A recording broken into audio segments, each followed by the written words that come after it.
بسم الله الرحمن الرحيم. عين الرجيم. بسم الله الرحمن الرحيم. الحمد لله الملك الحق المبين المتصاغر بعظمته جبابرة الطاغين المتفاضع بكبريائه عصاة المتمردين المعترف بربوبيته سائر الخلق أجمعين، والصلاة والسلام والتحية والإكرام على أشرف النبيين وخاتم المرسلين سيدنا ومولانا أبي القاسم محمد وأهل بيته الطيبين الطاهرين المعصومين المظلومين. أما بعد، فقد قال الله سبحانه وتعالى في محكم كتابه المبين: بسم الله الرحمن الرحيم. اقرأ باسم ربك الذي خلق، خلق الإنسان من علق. اقرأ وربك الأكرم الذي علم بالقلم، علم الإنسان ما لم يعلم. كلا إن الإنسان ليطغى أن رآه استغنى. إن إلى ربك الرجعى. صلوات.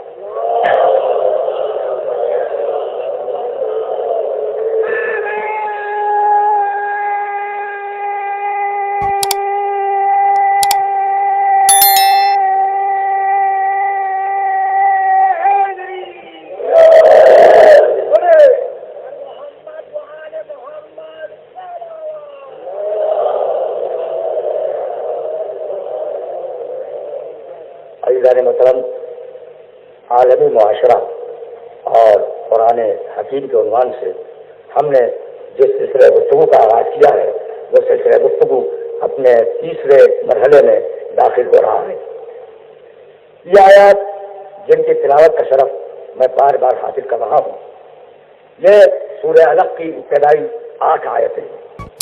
کہا یہ جاتا ہے کہ 5 آیتیں پہلی وحی میں نازل ہوئی، اور بعض مفسرین کا خیال یہ ہے کہ پورا کا پورا سورہ 19 آیتوں پر مشتمل ہے.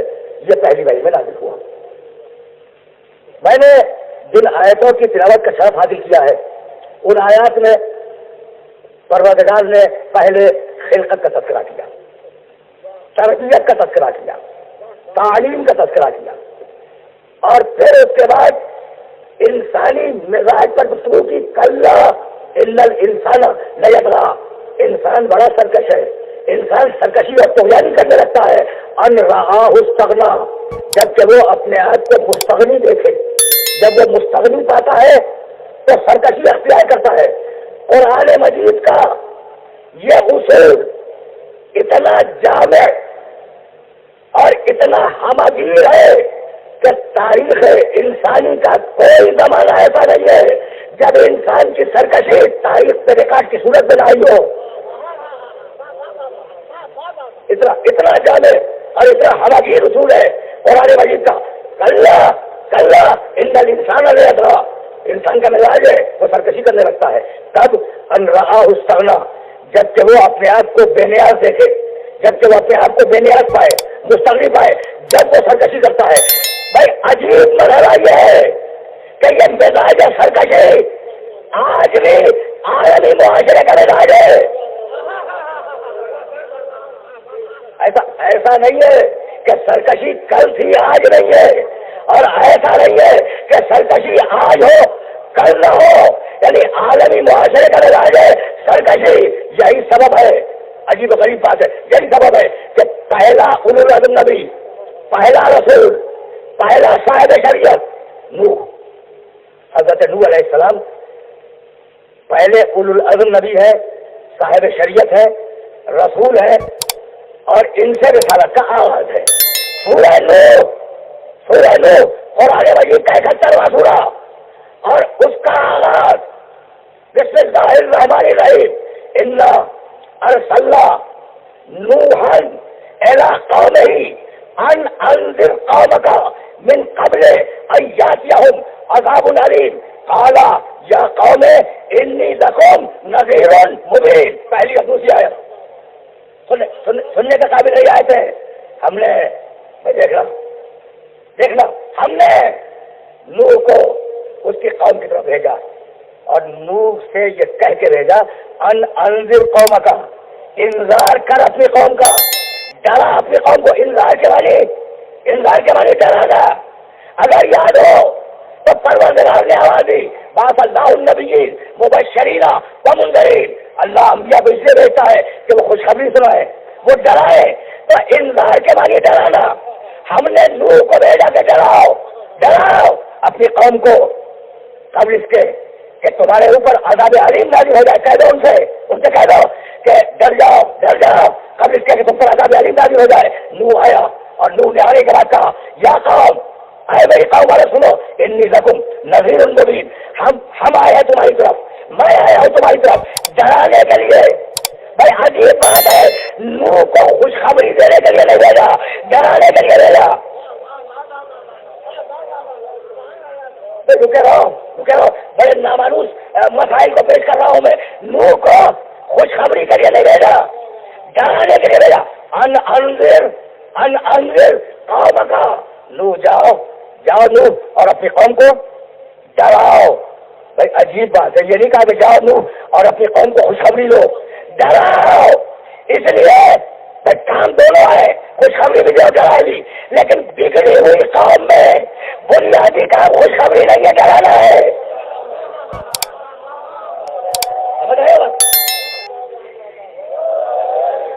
بات پہنچ رہی ہے، بات پہنچے نا۔ بگڑی ہوئی قوم میں جو قوم بالکل بگڑ چکی ہو، جو سرکش ہو، جو طاغی ہو، جس میں طغیانیت ہو، اس قوم میں بنیادی کام ڈرانا ہے۔ توجہ ہے، انذر قومک، جہاں قوم بگڑے گی وہاں بشارت نہیں ہوگی، نذارت ہوگی۔ وہ نوح تھا انذر قومک، اور یہ محمد ہے وہ انذر عشیرتک الاقربین۔ وہ انذر، میرے نبی سے بھی یہی کہا گیا، انذر محمد ڈراؤ۔ بھائی بہت توجہ ہے، انہیں کہ بڑے نازک مراحل سے اپنے سننے والوں کو لے کے جانا چاہ رہا ہوں۔ تو ڈرانا شروع ہوا نوح سے، اور ڈرانا رکا اگر محمد عربی پر۔ بھائی یہی ہے نا، یعنی پوری انسانیت پر انذار آیا ہے، پوری انسانیت کو ڈرایا گیا ہے۔ اور اب ڈرانے کے مقابلے میں جب رد عمل ہوئے تو دو رد عمل ہوئے، فمنہم من ہدی اللہ ومنہم من حقت علیہ الضلالۃ۔ جب ہمارے رسول آئے، بھائی بڑی مشہور آیت ہے، اور میں نے بار بار اس آیت مبارکہ کو کوٹ کیا ہے، وَلَقَدْ بَعَثْنَا فِي كُلِّ أُمَّةٍ رَسُولًا أَنِ اعْبُدُوا اللَّهَ وَاجْتَنِبُوا الطَّاغُوتَ فَمِنْهُمْ مَنْ هَدَى اللَّهُ وَمِنْهُمْ مَنْ حَقَّتْ عَلَيْهِ الضَّلَالَةُ۔ ہم نے جب رسول بھیجے اور ہمارے رسولوں نے ڈرایا، سننا، ہمارے رسولوں نے ڈرایا، تو کچھ وہ تھے جو ہدایت سے آ گئے، کچھ وہ تھے جن پر گمراہی مسلط ہو گئی۔ تو ہر رسول کے بعد رد عمل دو ہے، یا مکمل گمراہ یا مکمل ہدایت یافتہ۔ ہو جائیے بات ہو جائیے نا، یعنی ہر رسول کے بعد دو رد عمل ہے، دو رد عمل، یا مکمل ہدایت ہو جائے یا مکمل گمراہ ہو جائے۔ اور اب اس انذار کے مقابلے میں قرآن مجید نے جملے کوٹ کیے کہ قومیں کیا کہتی رہی رسولوں کے آنے پر؟ کیا بھول گئے؟ ما انتم الا بشر مثلنا۔ جب رسول نے کہا کہ ہم تمہارے پاس اللہ کے رسول بن کے آئے ہیں، تو قوم کہنے لگی ما انتم الا بشر مثلنا وما انزل الرحمن من شيء۔ بھائی تم تو ہم جیسے بشر ہو اور اللہ نے کچھ نازل نہیں کیا، تو تم ہم جیسے بشر ہو۔ یہ ہدایت یافتہ کا قول نہیں ہے، گمراہ کا قول ہے۔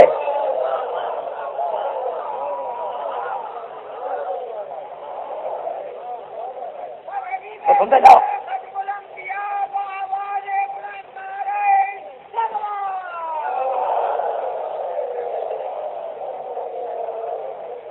بھائی سنتے رہو کسی نازک مرحلے سے تک جانا ہے. وہاں تم اللہ بشر مثلنا. جب قوموں کے سامنے رسول آئے تو قومیں کہنے لگی تم تو ہم جیسے بشر ہو.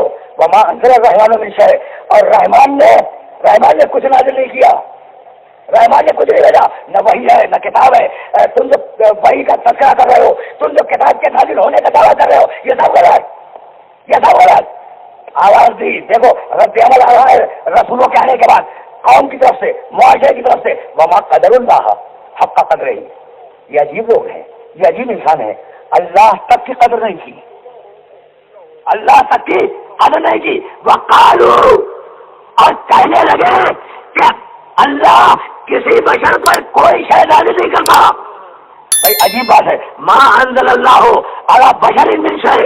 اللہ نے کسی بشر پر کوئی شے نازل نہیں کی ہے. بھائی سنتے جا رہے ہو نا, یہ رد عمل ہے جو قوموں کی طرف سے آ رہا ہے. تو نوح کی قوم نے کہا کچھ نازل نہیں کیا. آرام سے سننا, آرام سے. اسے کہ بڑے نازک مرحلے میں لے آیا ہوں میں. قوم ابراہیم نے کہا اللہ نے کچھ نازل نہیں کیا. اور یہ قاعدہ کلیہ ہے قرآن کا. قوم موسیٰ نے, جب موسیٰ نے کہا میں رسول ہوں, قوم کہنے لگی کچھ نازل نہیں کیا. عیسیٰ نے کہا میں رسول ہوں, قوم کہنے لگی کچھ نازل نہیں کیا. بھائی توجہ ہے. تو قوموں کا مزاج یہ ہے کہ جب رسول آئے تو کہتے مان انزل الرحمن من شیء. رحمان نے کوئی شے نازل نہیں کی ہے. تو کافروں کا قول کیا ہے کہ رحمان نے کوئی شے نازل نہیں کی ہے. نوح کے زمانے میں, ابراہیم کے زمانے میں, موسیٰ کے زمانے میں, عیسیٰ کے زمانے میں, محمد رسول اللہ کے زمانے میں جب بھی آیت پڑھی گئی, جب بھی قرآن پیش کیا گیا, جب بھی توریت پیش کی گئی, جب بھی انجیل پیش کی, عیسیٰ علیہ السلام نے قوم نے یہی کہا کہ ما انزل الرحمن من شیء. اللہ نے کچھ نازل نہیں کیا. بھائی یہی تو وہ بات تھی کہ جب لٹا ہوا قافلہ دربار یزید میں آیا. دیکھو بڑے نازک مرحلے میں آیا ہوں میں. جب لٹا ہوا قافلہ دربار یزید میں آیا تو یزید حسین کے سر کو دیکھ کے شعر پڑھنے لگا. لائبت ہاشم دل ملک فلا خبر جا بڑا وجو نزل. بنی ہاشم نے حکومت کے لیے ڈھونگ لگایا تھا, ورنہ کہتی بھائی کیسا فرشتہ, کوئی فرشتہ نہیں آیا, کوئی وحی نہیں آئی. تو وہ جو سب کہتے آئے تھے,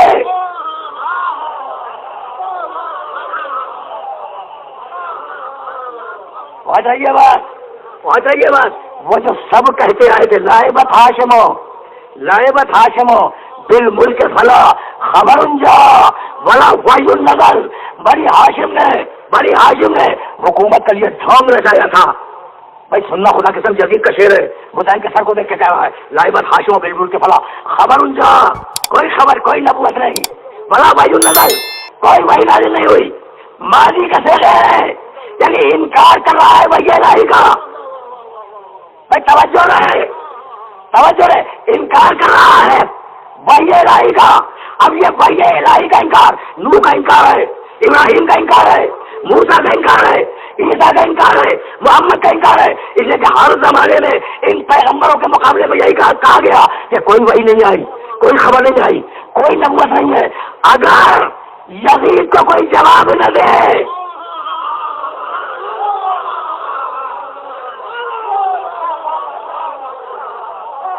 پہنچ گئی بات. سن رہے ہو نا, سن رہے ہو.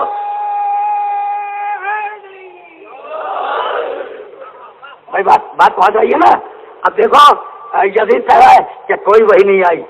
کبھی اس وحی کا انکار نہیں کر رہا ہے. وہ تو کہتا ہے کہ خبر جا, کوئی خبر نہیں آئی, کوئی نبی نہیں آیا.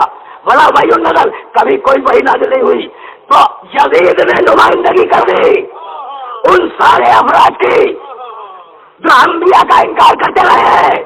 اب کون نمائندگی کرے ان انبیاء کی جو گزر گئے.